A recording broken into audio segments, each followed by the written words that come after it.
All right, folks, back in the Bossman show from the show. Dustin Kerns here, champs of the Sun Belt Conference, winning 4 games in 4 days. Coach Kerns, good to talk to you again. How you doing, buddy?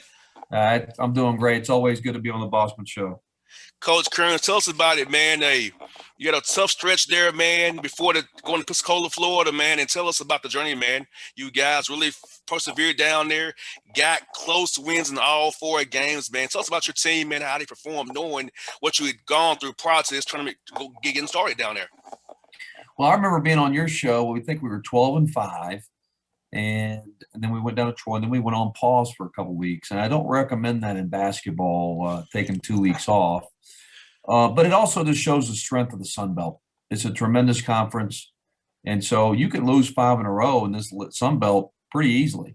It's a really good league, and so but we got back. We knew what we were capable of, and we went down there and just focused on the first game and got it, and then momentum kept us and kept going.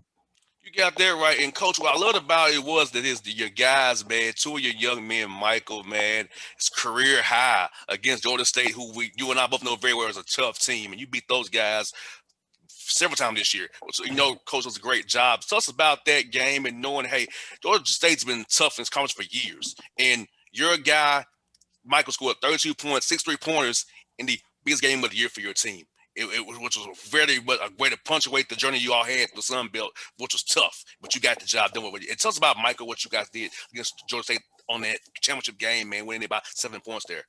Well, Modesty is a kid that was playing Division II basketball last year, in Southern New Hampshire. And so what a cool story. When Bobby Crimmins, the former Georgia Tech coach, was the head coach at App State, he went up to New York and got a couple kids, Daryl Robinson and things, and were just really, really legendary players here at App State.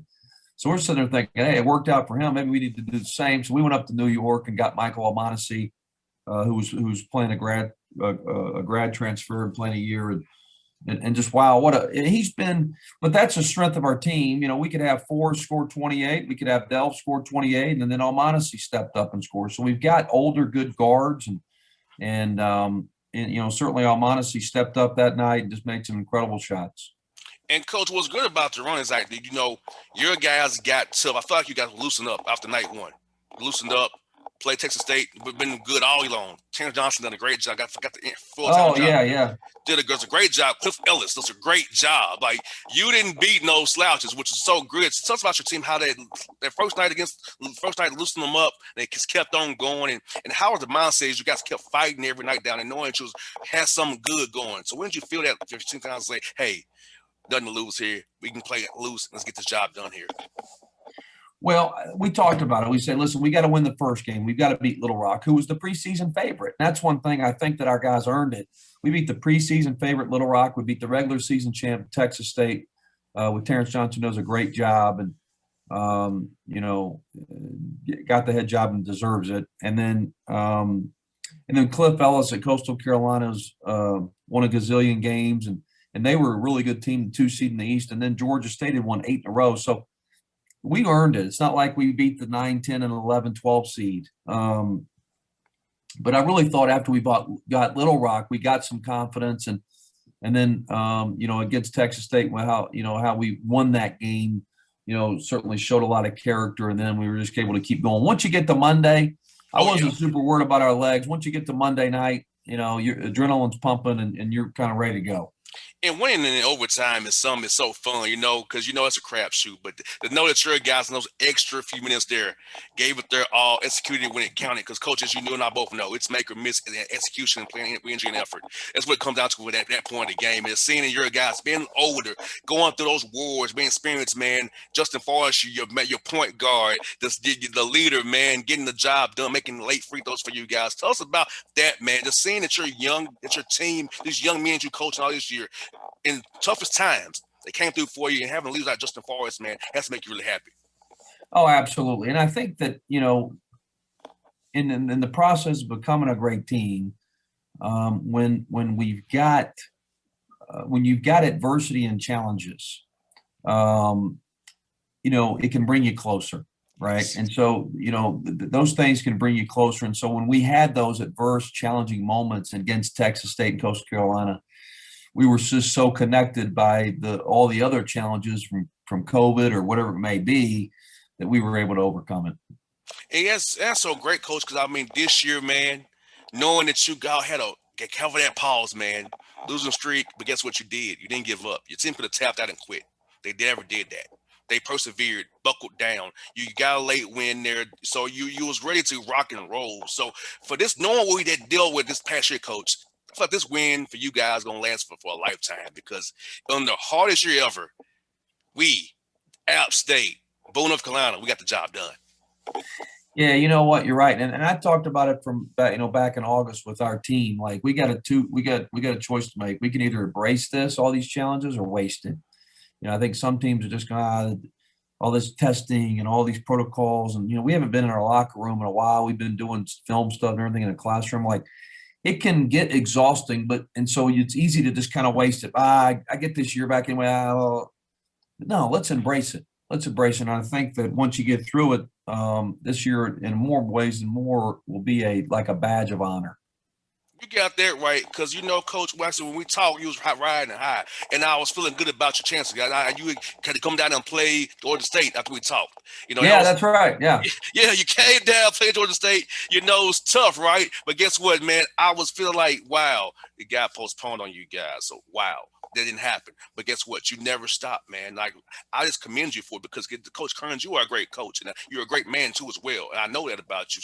Watch you from afar, man. So you're I got a good coaching staff. I appreciate yes, you that. do. I got a good coaching staff, and I got a lot of good people around me, man. I'm just a small part of it. But your players, though, watching the game, here in Atlanta, watching the game against Georgia State, they made a run at you, but your guys didn't fold and crack. They stayed the course. They took the punch and kept on going. That's why I love about your team. It was really connected. It was really together, and they was paying attention to you closely. They wasn't just zoning out. They didn't lose the focus of the matter.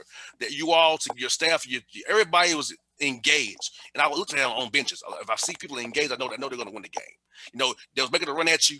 They didn't stop, man. Even though they was making shots and making it close, but I knew. I said, hey, App got this tonight. It's their night. And I can see the calm on your guys, for Michael going crazy, Justin doing his thing, making late free throws, man. So I just saw it, Coach. Just watching you guys, I knew it because I saw what you guys had done in your teams together and that win mentality. It was one App State at that point, and that night against Georgia State there.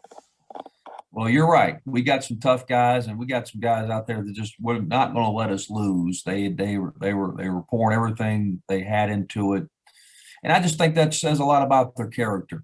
Yes. I think that we've got some great young men in our locker room. We've got truly a good team, but we've just got some really good kids from some really good families that certainly we're proud of. And Coach also tells you this for my listeners out here: you all got better day by day, game by game, because guess what? Every day you wake up to go to the gym and get better. And you was playing games, but you was getting better. You tough things out and still got the job done and getting better. And now, hey, 21 years since you guys been to the big dance, man. 2000, I was 13 years old then. Wow, I'm young. I was young then. 13 years old then in 2000, man. 21 years you back. How's it feel, man? They bring this great university in Boone there back to the dance after 21 years of not being there. Well, I think it's great for our university. It's great for our community. This is a great area, and I hope it really exposes more and more, people to know what a great area this is in Boone and Bowling Rock, and we got a great place up there. And then App State, I think hopefully we'll have more and more enrollment. We're at 20,000 students now, but more people look at our university. This is a great place and full of great people. No doubt. Coach, one more thing for you before you go. Tell us a good story about my buddy Lloyd Pierce, man. He's former coach of Atlanta Hawks here. Tell us a good Lloyd Pierce story. I know you coached him, so tell us a good story about LP. Well, I didn't coach him, but I coached at Santa Clara, and he was a former player at Santa Clara. And so when I came in as a coaching staff, obviously you're trying to connect with former players and things like that. And he was there, and he was very instrumental in trying to help us be successful. And I just thought, listen, Lloyd is a great guy. He's a great friend, and he's a great coach. You don't get selected to be on the Olympic staff, but he's so respected. You know, from LeBron James to whatever, like everybody loves Lloyd Pierce. I think he's a great guy, and I think he's a great coach. And I'm looking forward to his next chapter because he will be a head coach again, and he will be very successful. You know, he was part of the process at Philadelphia. He was doing the same thing. He was on the same path in Atlanta, and I think most importantly, he's a phenomenal person. He's a great family man. He's a husband. He just had his second daughter. He's got a beautiful family, and he makes a difference in the community. I know he made a difference in Atlanta. Yes, he I did. know he made a difference in Atlanta, and Atlanta determined to be a big difference in the country, in the election and stuff. So I know Lloyd he's a difference maker. He's a difference maker, I was disappointed in the decision that the Atlanta Hawks made, but Lloyd Pierce will win at the end of the day because of his character, and I'm happy for whatever the next chapter is for him, where he can be appreciated and valued. I'll tell you what, one more thing, Coach. He's a very nice man. He answers questions I wouldn't even answer from people in the media. He's a great. Well, I'll tell you this. I'll tell you what else he did. Okay, during quarantine, back in May, June, and July. Tell you what kind of guy he is and what kind of coach. You know, as a coach, are you impacting other people? Right. It's not about designing a play or a defense. Are you impacting other people? Tell you what kind of guy Lloyd Pierce is.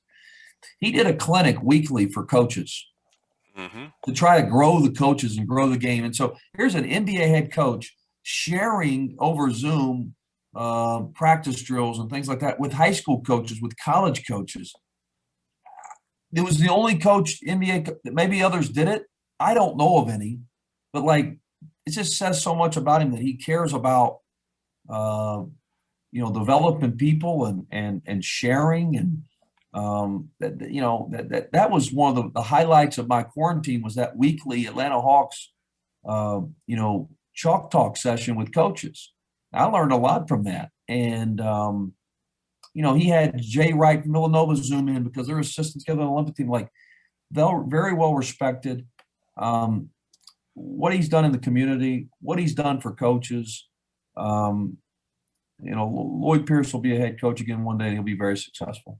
Yes, Atlanta can never be thankful to have a man like Lloyd Pierce in Atlanta. He did a lot for our community. He still does a lot of our community that people don't even know about. So Lloyd Pierce is a great man. I'm glad to know that you and Coach Pierce are buddies and friends, and he knows you very well. And I would love to let him know that I had you on the show today and text him and let him get the link to this interview because I feel like, anybody that's friends with Lloyd Pierce is a friend of mine. I'm probably cool with you before he's coach, but I love you more. Knowing you cool with LP, I love you even more, Coach. I know that's right, man.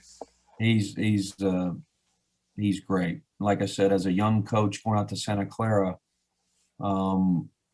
most coaches would have, hey, you guys just, figured out. He was so proud and prideful of his alma mater that he wanted to see his alma mater be successful. And so during that transition, the fact that we were able to develop a relationship spoke even more about him. And so I've always had great respect for him as a coach, a teacher, but most importantly, a person.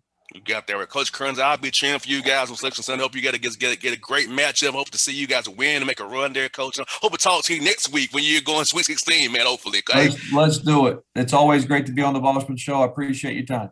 Anytime, Coach Kerns. You be blessed, buddy. Take care. All right now.